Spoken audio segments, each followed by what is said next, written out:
Саламатсыздарбы достор, бүгүн сиздер менен интерфейстер менен таанышабыз. Биз буга чейин айтып кетчү нерсе биз мурастоо менен мурунку сабактарыбызда таанышканбыз. Мурас механизми абдан ыңгайлуу, бирок анын чектөөлөрү бар. Атап айтканда, биз бир класстан гана мурастай алабыз. Java тилинде бул маселени чечүү үчүн интерфейстер колдонулат. Интерфейстер конкреттүү ишке ашырууга ээ болбогон кээ бир функцияларды аныктайт. Андан кийин бул интерфейстерди колдонгон класстар ишке ашырат. Жана бир класс көптөгөн интерфейстерди ишке ашырат же колдоно алат. Анда эмесе биз интерфейстер кандай түзүлөт экенин көрөлү. Ал үчүн бизде буга чейин класстарды түзгөн сыяктуу эле Java класс дегенин ичине киргенде бул жакта бизде интерфейс деген ачкыч сөз турат. Бул жерге каалагандай эле интерфейстин атын берсек болот. Мисал үчүнгө биз printable деген чыгаруу деген интерфейстин атын берели. Бул интерфейс. Printable деген интерфейс. Бул жерде карап көрсөңүздөр, эң биринчи модификатор бизде буга чейин класстарыбызда класс деген ачкыч сөзү турган буга чейин. Азыркы учурда интерфейс деген турат. Жана printable деген интерфейстин аты. Бизде атап айтчу нерсе бул жерде интерфейстердин биз модификатор бербейбиз эч кандай. Себеби бул интерфейстерде өзү автоматтык түрдө коюлган public деген модификаторубуз автоматтык түрдө ошол жерде турат. Ошол үчүн бизге бул жака эч кандай модификаторду жазышыбыздын кереги жок. Биздин методдун тиби жана методдун аты. Мисалы, методдун атын print деп коелу. Print деген методубуз бар жана бизде буга чейин класстардын ичинде фигурная скобканын ичине биз анын кайтаруучу сөзүн же болбосо буга чейинки бир консольго чыгарчу нерселерди ошол жерге жазып жүргөнбүз. Интерфейстерде андай түшүнүк жок. Бизде бул жерде жалаң гана методдорду гана беребиз. Дал ушул интерфейсти биз класстын ичинде кандай алабыз көрөлү. Ал үчүн дагы бир класс түзөлү. Мисалы, бул жерге book деген класс түзөлү. Жана бул жерде интерфейс деген сөз, интерфейсти биз кантип бул жака implement кылабыз. Ал үчүн implement деген ачкыч сөзүн колдонобуз. Жана бул жерде бизде printable деген интерфейсибизди бул жака жаздык. Жана бул жерде эмне үчүн кызыл күйүп калды десеңиздер, бизде бул жакта printable'дын ичинде методубуз бар. Дал ушул методду ушул бooktун ичинде ишке ашыргыла деген бул жерде атайын подсказка коюп койгон. Жана implementsти басканда бизде бул жерде override чыгып калат. Жана бул жерге биз assout муну ишке ашыра алабыз. Мисалы, бул жерге book деп койсок болот. Жана ошондой эле дал ушул интерфейсти биз башка класстарда дагы колдоно алабыз. Мисалы, бул жерге journal дейли.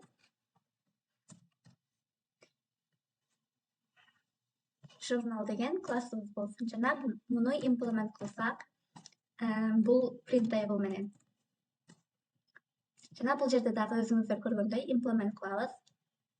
Дал ошол методдун аты. Бул жерде карап кетсеңиздер, методубузду бул жерде ишке ашырабыз. Бул жерде assout journal деп коелу.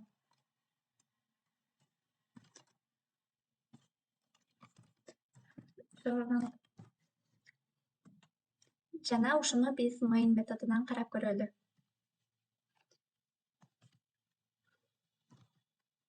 Бизде book классыбыз бар болчу. Бул жерде new book. Дагы бир атап айтчу нерсе, бизде printable деген интерфейсибиз бар болчу. Дал ушул интерфейсте да абстракттар сыяктуу эле объект жарыялай албайбыз, объект бере албайбыз. Мисалы, бул жерде карап кете турган болсок, printable p деп туруп, new printable дей албайбыз.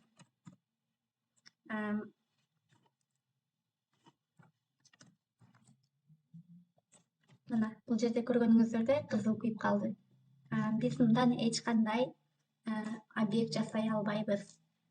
Жана дал ушул printtable'дан биз буга имплемент болгон класстарыбызды же ишке ашырчу класстарыбыздан объект түзсөк болот. Мисалы book дегенде .print деген атайын биздин бул жерде printable интерфейсибиздин ичиндеги функцияны ишке ашырат.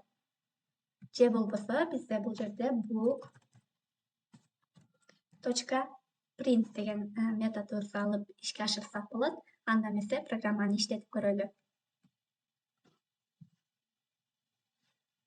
Мына экөөсүндө тең бир гана методду түзүп берди. Book деген сөздү алып берди.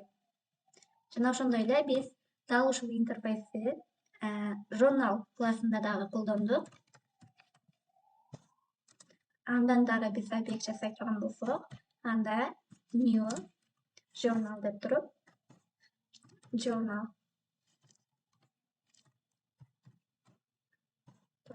.print дегенди алабыз. Жана кайра биздин программаны иштетип көргөндө бизге book жана журнал деген сөздөр келип чыкты.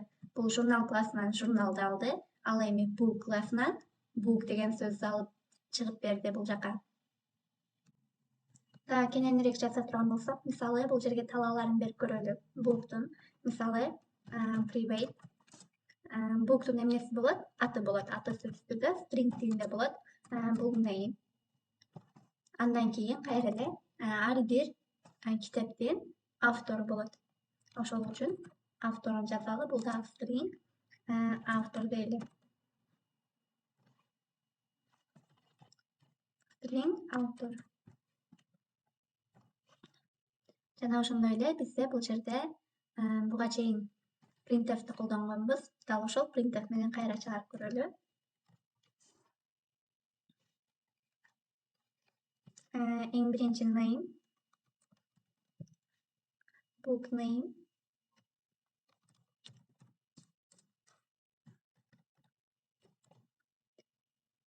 бизде китебибиздин аты бул жерде процент менен string болгон үчүн s түйүн бердик. Жана бул жерде көргөнүңүздөрдөй name дегенди беребиз.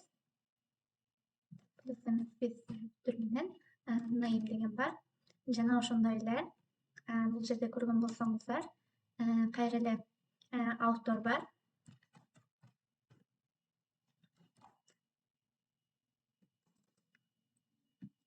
Авторду бул жерде дагы бир процент жана s деген тамгасын коюп туруп, кайра өтүр менен авторду киргизип койсок болот. Жана ушул нерсени биз mainден чакырып көрөлү. Кайра программаны иштетип көрөбүз. Ошондо мында көргөнүңүздөрдөй book name 0, автор 0, жана журнал деген сөздү чыгарып берди. Бизде журнал деген могул журнал классыбыздан келип чыгып атат. Бул жерде көргөнүңүздөрдөй, бул жерде 0 болуп чыкты, себеби биз booktун атын дагы берген жокпуз, жана авторду дагы берген жокпуз. Ал үчүн биз мисалы биз бул жерге данныйларды конструктор аркылуу киргизип көрөлү. Ал үчүн бул жерде public модификаторубуз жана book деген биздин конструкторубуз болот. Жана бул жерде string tb биздин параметрдин мисалы үчүнгө биринчиси name болчу, жана ошондой эле string автордун tb. Жана ошондой эле бул жерде конструктор кандай түрдө жазылаарын сиздер менен көргөнбүз. Биз .name бул барабар болот nameге, биздин параметрибизге. Жана ошондой эле this .author бул барабар болот автор биздин параметрибизге барабар болот. Дал ушул нерсени mainден карап көрсөңүздөр, бул жерге киргизгиле деп чыгып калды. Мисалы book name эмне деп жазып койсок болот? Жамиля дейли. Жана ошондой эле мунун автору Чыңгыз Айтматов дейли.